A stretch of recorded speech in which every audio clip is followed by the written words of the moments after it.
Ladies and gentlemen, anybody who's been following Linda Wanainchi brigades very closely, you should have noted one constant. Pauline Njoroge. Baba ya jeshi hai! Hai! Sasa nasimama hapa kama mtoto na rafiki ya baba. Nilizunguka na baba Afrika mzima tukimtafutia kiti ya AU na tukaendelea kumsupport even after that. Baba alinipatia nafasi.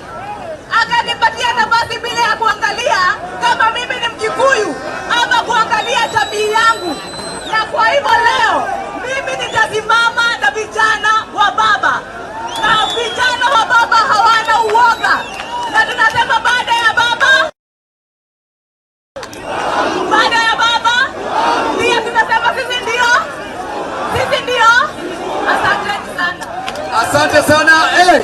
Since Linda Wanainchi began their political activities across the country, Pauline Njoroge has always been a constant figure around Edwin Sifuna. Sifuna is now bigger than ODM.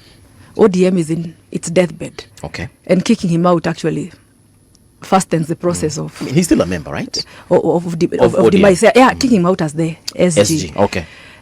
Because he's the one that people are following, and he's backed by other people like Babu Owino, who also has a very big following. He's backed by Orengo, also Karoli Omondi. All these people, these are the leaders that actually have the people.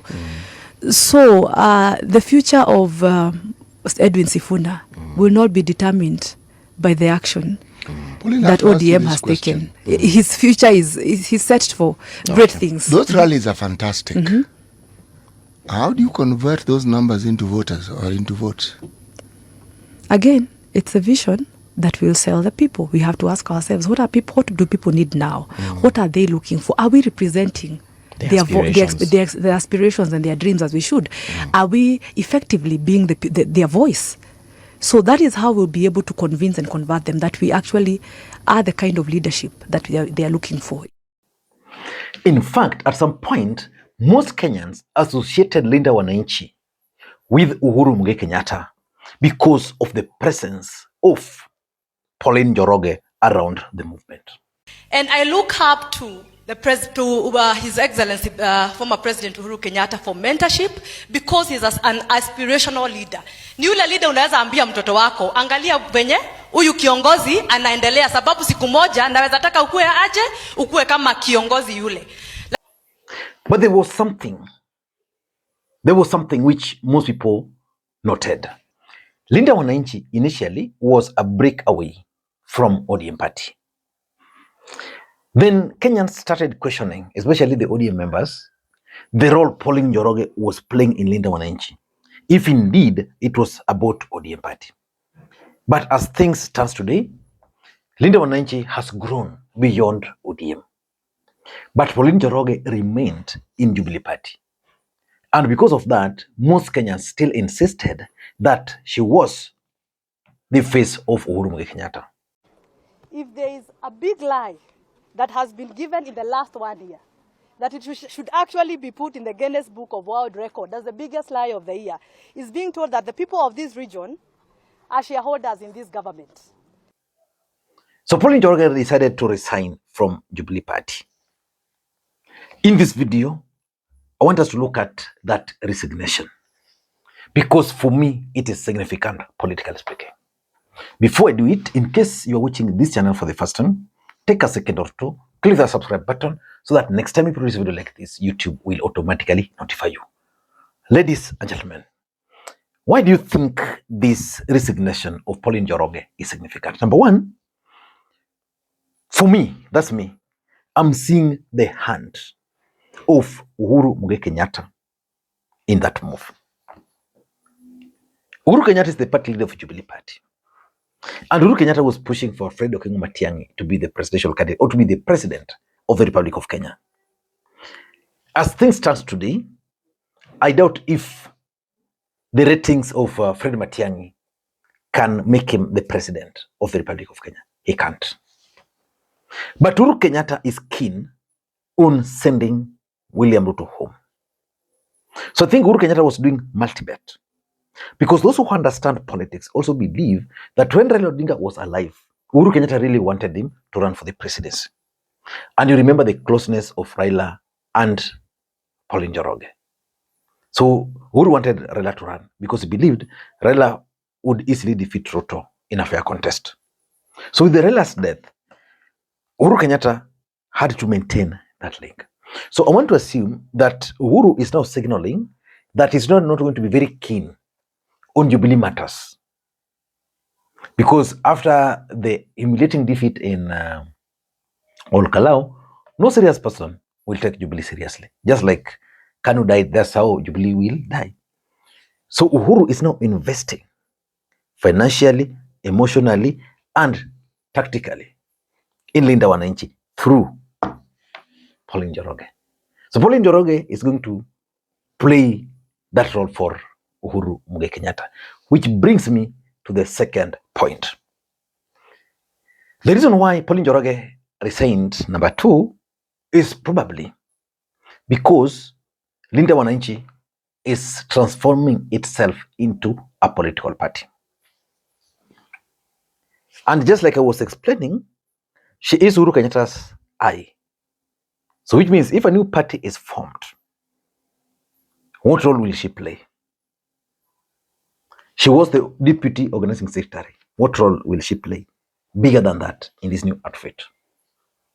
So if you're to ask me, Linda Wananchi is going to be formed political party. One of the officials of that outfit is going to be none other than Pauline Njoroge. So she had to resign from Jubilee because there's no way in Kenya you can be officials of 2 different political parties. Yeah, if you were to ask me. So I think Pauline Njoroge is going to be one of the officials of Linda Wananchi when the party is formed. And that's how the president will be able to manage or have his person, the former president, in that outfit. Number 3, and this is what most people are saying, but I think it could be remote, that Pauline Njoroge has been forced to resign because of mistrust in Linda Wananchi. As much as she was close to Babu, she was close to Sifuna, there were those who were viewing Pauline Njoroge as a mole. Not because of anything, but because of the nature of our politics. She comes from the mountain. So to deal with that, they were telling her, if you want to play a role in Linda Wananchi, do it very fast, resign. So that can justify that resignation. That she didn't want to be called a mole. Because Sifuna, who was the SG for DM, has been kicked out, no partyless. Then you are still in Jubilee, headed by Uhuru, and they're not even writing letters, campaigning for another political party. Yeah. So I think she wanted to deal with the tag of the mole, which for me he has done. And I'm also looking at Nairobi politics. Pauline Njoroge wants to become, I think, the women rep for Nairobi. Edwin Sifuna, Babu Owino are also working on a winning formation for Nairobi.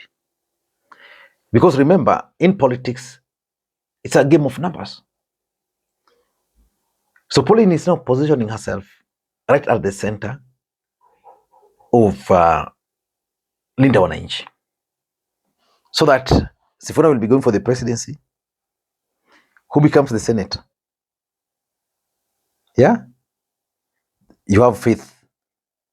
Then the governor, Babu. Then the women rep, Pauline Njoroge. I'm not so sure whether that combination will be the winning one, because you can't have Babu, governor, and Faith,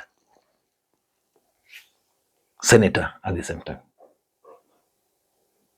Yeah, I doubt. So, but that could be the plan. Yeah, and I also tend to think, which is my last point, is that Pauline Njoroge responded to pressure from Jubilee members for her to resign. I even want to assume that probably if she's not Uhuru Kenyatta's mole, then Uhuru Kenyatta actually placed a phone call to her and gave her 2 hours to resign. Yeah. Because she had the option of just writing a letter to the register of political parties. If they leaked it, then we would know. If they don't leak it, then we would not have known. But because she wanted politics, she wanted this out. So I tend to think that probably she was under a lot of pressure from Matiangi people to resign. Even me, I would do that. I don't know what to think. Until next time, this is Makwiny. Bye-bye.